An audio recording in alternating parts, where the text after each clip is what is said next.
আপনারা একটু সাইড দেন।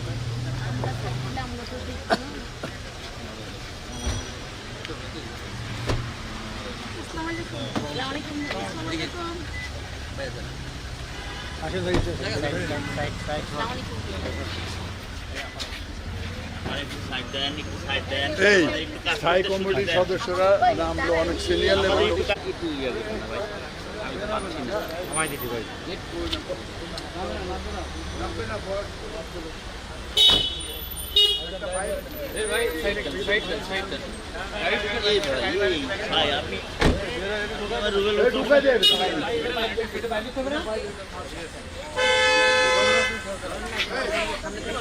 সরে যান সামনে থেকে।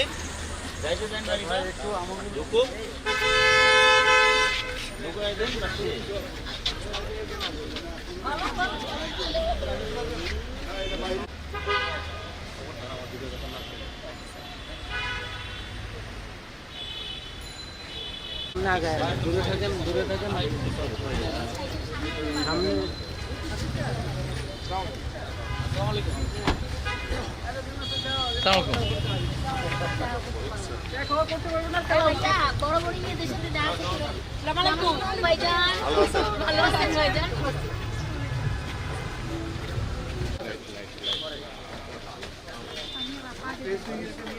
আপা সরে যান একটু, আসুক তারপরে আসুক। স্যার তো এমনিতে অসুস্থ।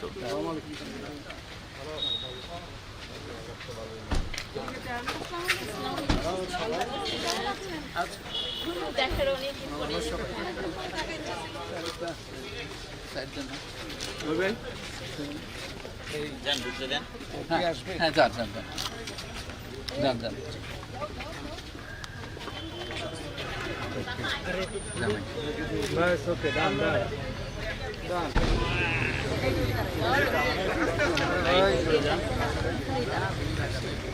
ভাই ক্যামেরাটা একটু ব্যাক করেন, জুম করেন। একটু পথ দেন।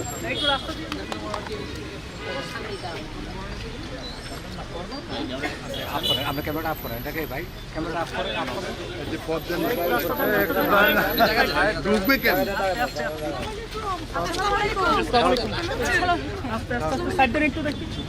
ভাই আপনি শুধু ডিসপ্লে ঢুকাই দিচ্ছেন।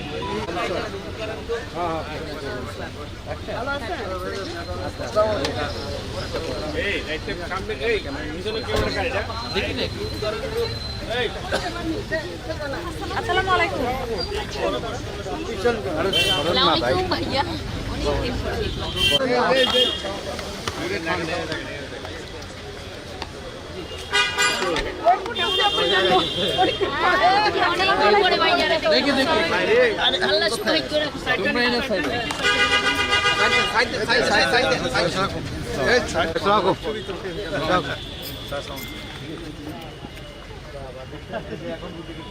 না এটা কি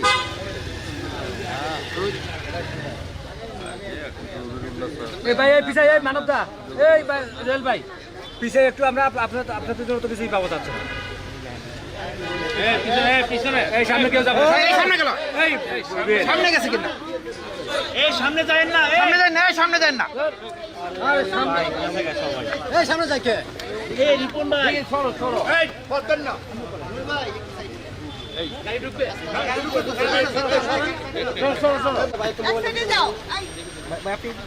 আপনি সারলেন না, বাইরে যান,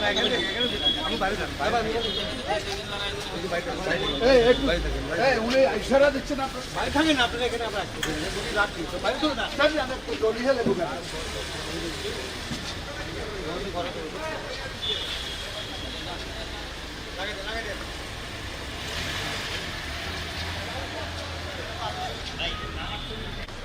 Assalamu alaikum.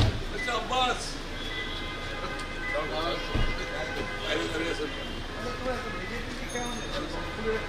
তো বাইক নিয়ে আসছে না এমপি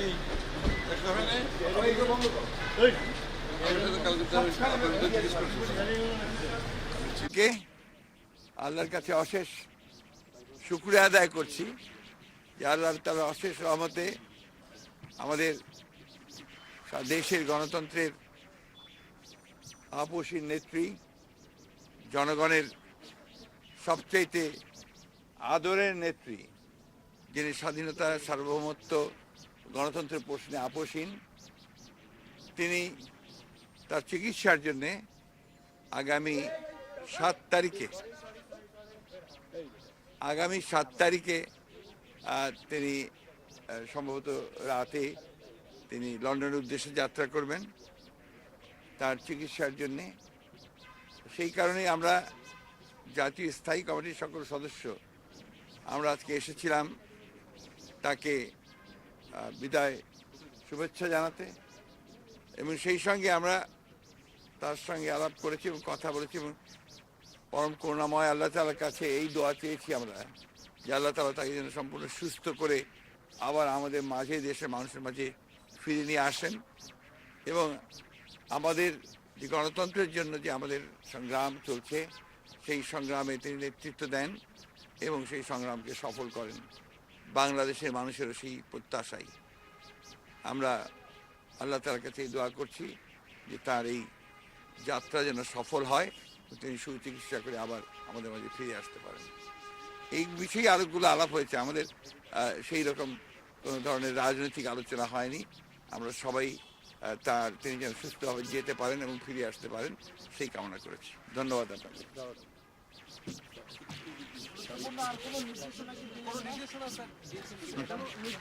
নির্দেশনা দিয়েছেন যে একসাথে কাজ করো, জনগণের পক্ষে কাজ করো, গণতন্ত্রের পক্ষে কাজ করো।